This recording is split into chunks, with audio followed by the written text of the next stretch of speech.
Hello everyone, I'm Paris Fox, and I'd like to welcome you to 12 O'Clock High, a podcast on business leadership with Tom Fox, hosted by Richard Lummis. Hello and welcome to another episode of 12 O'Clock High, a podcast about leadership. This is Richard Lummis. I'm here with Tom Fox again for another discussion on how to improve our leadership skills by learning from others, drawing lessons from a lot of different sources, including history in today's case. Welcome back, Tom. Thank you, Richard. As Monty Python used to say, now for something completely different. We're going to talk about Toussaint Louverture, the leader of the only successful slave revolt in history. Our discussion is based in part on a recent biography, Toussaint Louverture by Phillipe Gerrard. The previous authoritative biography, Black Jacobins by C.L.R. James, was written in 1938.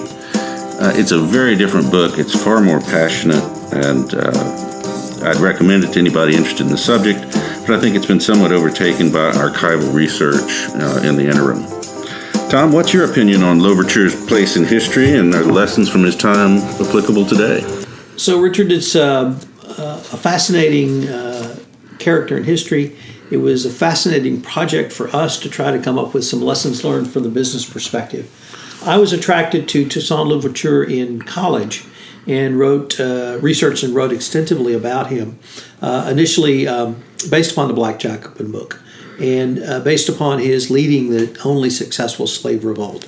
But with additional information that's now available in the Gerrard book and further study, you would have to say that his tactics circa 2017 would seem a bit questionable, but at the time that was probably fairly standard.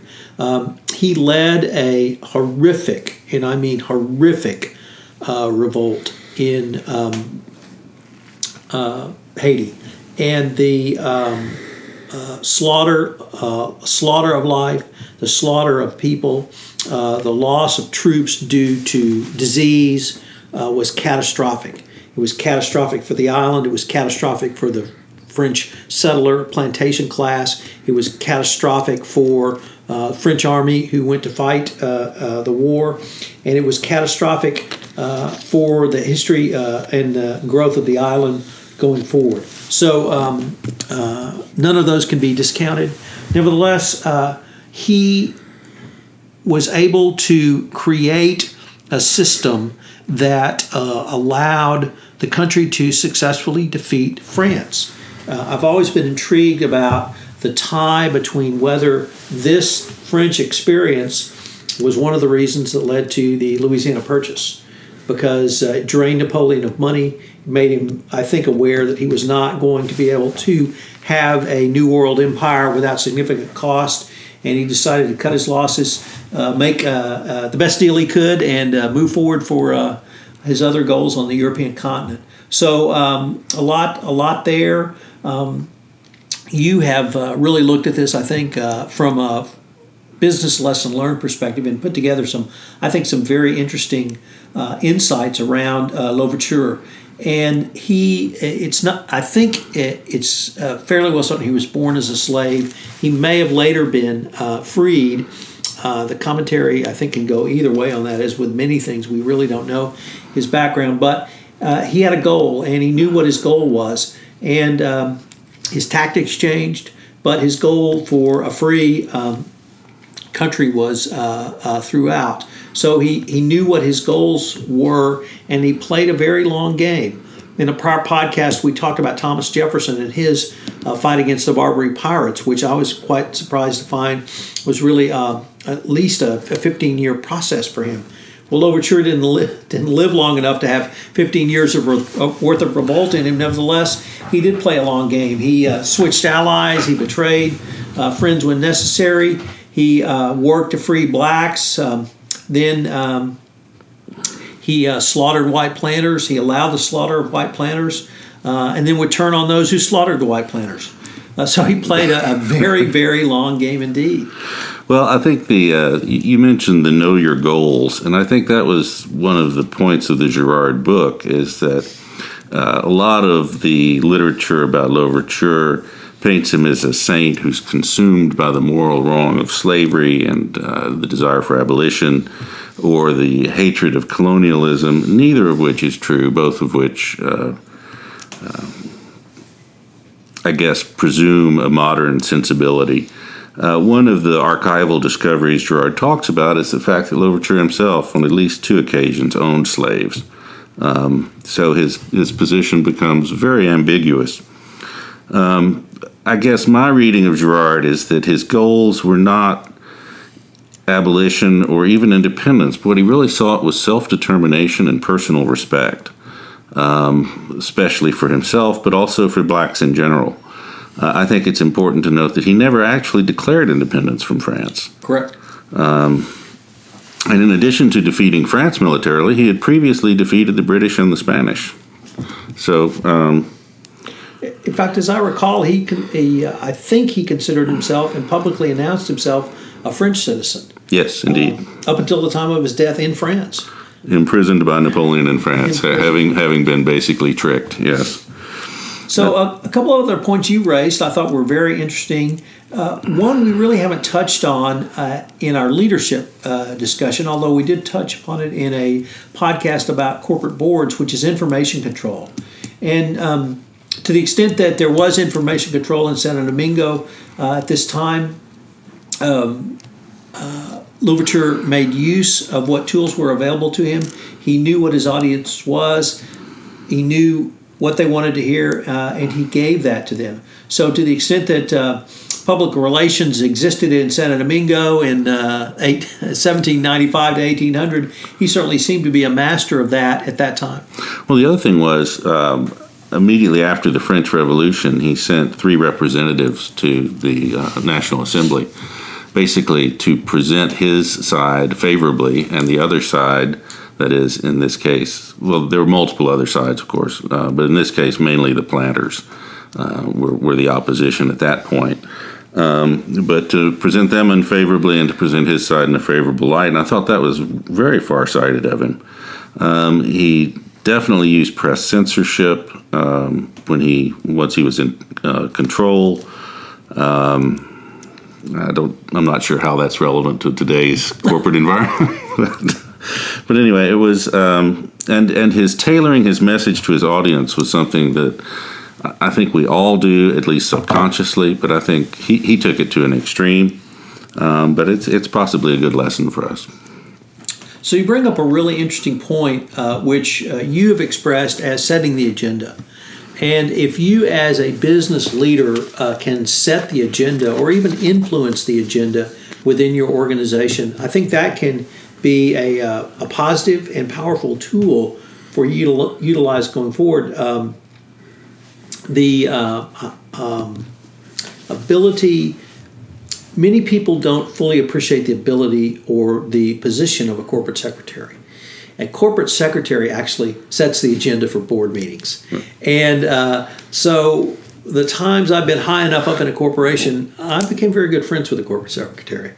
I went down and had a cup of coffee in his or her office as often as I thought I could for the time when I needed to get on the agenda, for the time I needed some more time on a board agenda. So find out where those levels of influence and power are within your organization. It may. I phrase this as we're creatures of our upbringing, but what I really mean by that is you need to be careful in your assumption that others share your goals.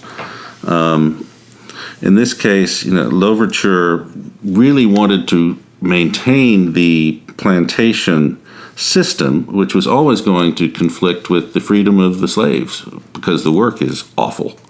And nobody's going to want to do it.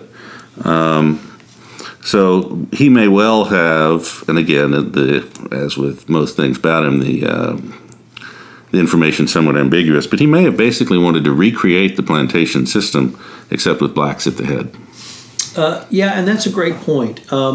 Because as a historian, you have to look through the lens of history, and you have to be able to interpret the events that happened in 1790, 1795, 1800, and not put my 2017 bias around it and understand where it was going. And I guess that really brings me to the point that initially attracted me to Louverture, that if you see him as a point in a continuum, in a line of movement, and was he the saintly person who was going to free the slaves and create an Edenic island colony? The answer is no. Did he use horrible tactics from time to time? The answer is yes.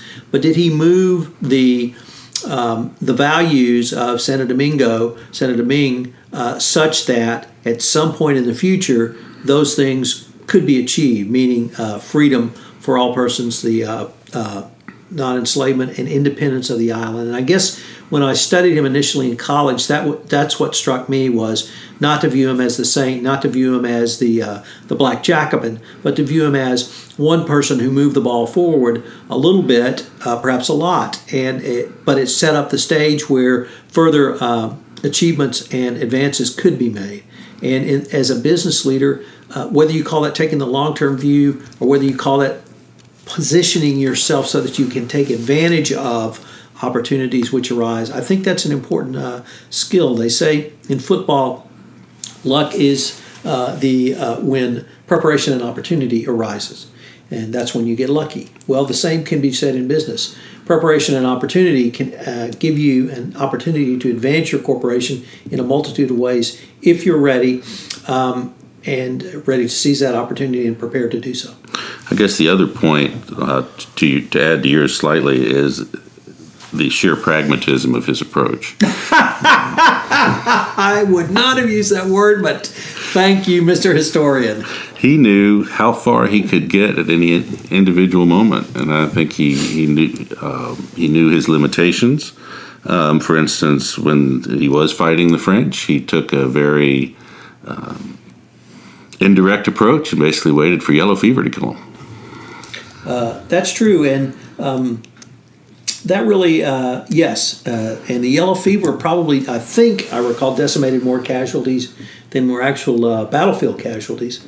The other thing that you pointed out I thought was really interesting was, don't forget the small gestures, because Napoleon engaged in actions which colloquially might be expressed as dissing Louverture, and he disrespected him.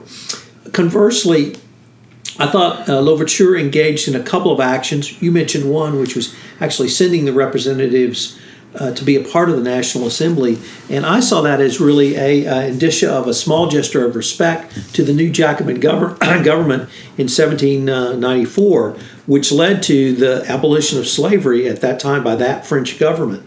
But also he attempted to communicate with Napoleon after Napoleon disrespected him as well. So the small gestures matter. One of the great secrets of George H.W. Bush was handwritten notes. And he would send them to contributors. He would send those people who were his advisors. He would send to people who gave him counsel and to people who helped him. So a small gesture can go a long way, even in the business world. Yeah, and I think the dissing and respect are something we always need to keep in mind, because some people it's extraordinarily important, to others it's of less importance, but I don't think it's utterly negligible to any of us. So Richard, I guess maybe your last point I found the most intriguing.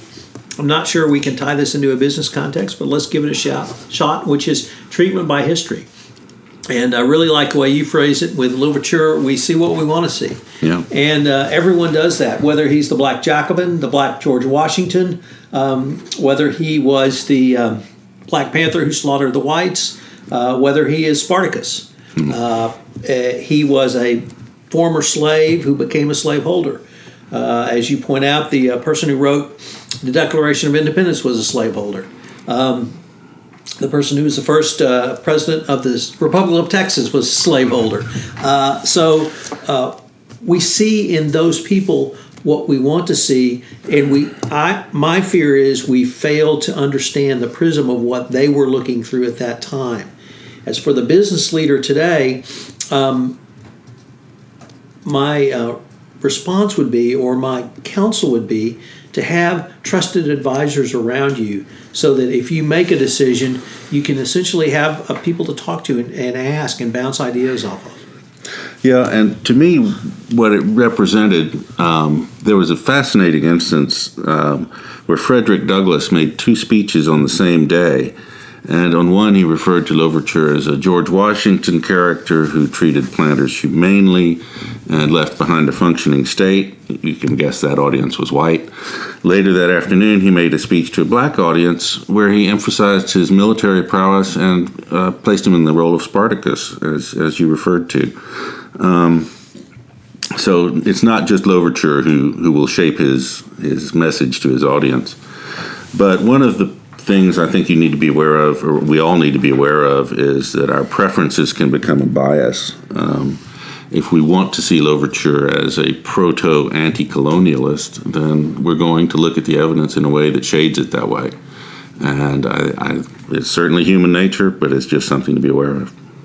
Well, Richard, this one has been a lot of fun. It was really a lot of fun researching it, relearning, revisiting things that I'd studied long ago with a 21st century spin. So thanks for suggesting this one. All right. Until next time, 12 o'clock high. This is Paris Fox again. We hope you enjoyed this episode of 12 O'Clock High, a podcast on business leadership with Tom Fox. If you enjoyed the show, please go to iTunes and rate the podcast. Thank you for listening.